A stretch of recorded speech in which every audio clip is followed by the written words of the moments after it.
All right, welcome back to Ron's Garage. Just a quick one for now. Haven't really accomplished anything on the car since the last video when I finished up the brakes in the back. What I have done is figure out what I'm going to do with these rear shocks. Let me see if I can get you down here and see, but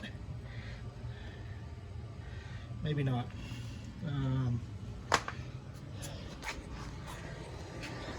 Let's try the other side. I don't know if you can see it or not, but in the lower spring cradle on each side, there's a hole that the shocks are supposed to mount in. And a few months ago when I was doing a video, I disconnected the rear shocks. They were on a funky mount right on the spring, which was just absolutely ridiculous. So I extended these shocks all the way down, and they're pretty long. Full extension is 21, and sitting on the wheels, which is simulated now because the jack stands are under the axles, that would be the maximum the ride height length. So what I'm going to do is I'm going to take some of this, and this is really thick. This is like 3/8 steel, about 2 inches wide. I'm going to cut off 2 pieces of that, and I'm going to weld them to the lower spring perch. I don't know what I'm showing you while I'm talking, but I'm going to weld just a section like that onto the lower spring perch. Then I'll drill a hole in it. These are the funky brackets that were holding or attached to the leaf spring, and then the shock went on. That stud is just welded on there, you can see. I'm going to cut that off and use that to mount the shocks onto the piece of that. So, and then that'll raise the ride height length up. They'll still be attached to the axle, and I think I'll be good to go. Shocks aren't really a support member. They just kind of even everything out, so it should be okay. So now, next time I come over here, not this time, I'm gonna put this back on the ground so I can roll it forward some, so I can back this truck in here. Yesterday I had to put a brake line on the back because I kind of lost brakes on the way home from work. So, and I don't know if I've showed you this before, that frame's cracked, and it's cracked on the other side too, and it's cracked on both sides, this side and the passenger side. So I don't know, I may have to look for another $900 truck. But what I'm going to try to do is take some of that steel I just showed you and weld a patch across that brake on both sides, just to keep it on the road. We use this truck to haul our fifth wheel camper. It's a small fifth wheel camper, but I'm probably not going to do that anymore for a while. So I don't know, I have to think about what to do with this. Whatever I do with it, I'm keeping that motor. That's a 6-liter LS motor, 345 or so horsepower. Even if I got to call a junkyard to come get this truck, I'm pulling that motor out first. So that's a hot rod motor in the waiting. So anyway, what I'm getting ready to start doing is, like a couple other guys that I follow have started, is electrical. I've got a collection of stuff. My ignition switch is at the house, delivered by Amazon, as are a couple other little things. I've got teardrop, 6-inch long, teardrop shaped taillights, taillight, brake light, turn signal LEDs that will mount where these are. Those are about 5 1/4 inches, I think I measured them out. So they'll be just a little bit bigger than that, and they will mount there. For turn signals in the front, Bad Hombre Garage offered me a couple, or offered up a couple bullet-shaped turn signal lights for the front that I was thinking about putting on them, because the originals on this car had little bullets on top, but I don't like that, and there's a lot of real estate underneath that headlight. So I'm going to put the amber ones directly below the headlight, centered for the front turn signals and running lights. So it's already got headlights, so that's all covered. Just about everything around the engine was wired before, so I can rewire that. Here's what I've got gauges.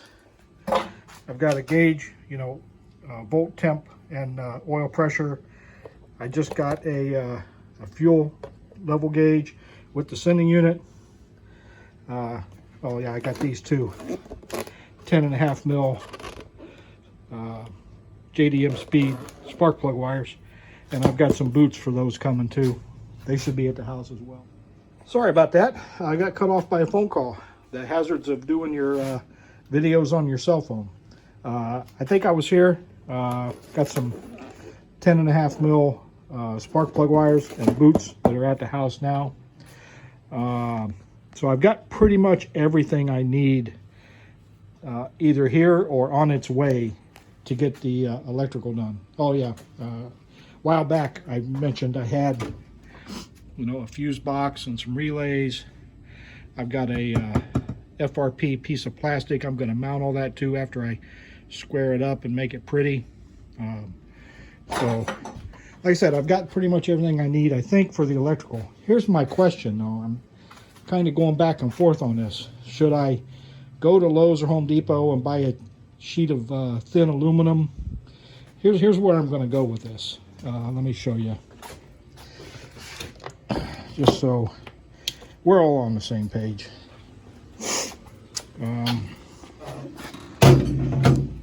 My 4 gauges, I'm going to mount in this space here. That was where the original Speedo went. It just is going to look silly. That's where the ignition switch is going. My tack is already on the column, so that's good there. My Speedo is going to go in the center of that place right there above the ashtray. So I'll just cut a big hole, and that's where the speedometer is going to go. So, but my question is, should I go to Lowe's and buy a sheet of aluminum sheet, the thin stuff, to mount these gauges in to put in that hole? Or I've got this very nice thick aluminum. This piece is actually not long enough here, but I've got another one right there that I can cut a section out of. Mount those gauges and put that over that rectangle hole.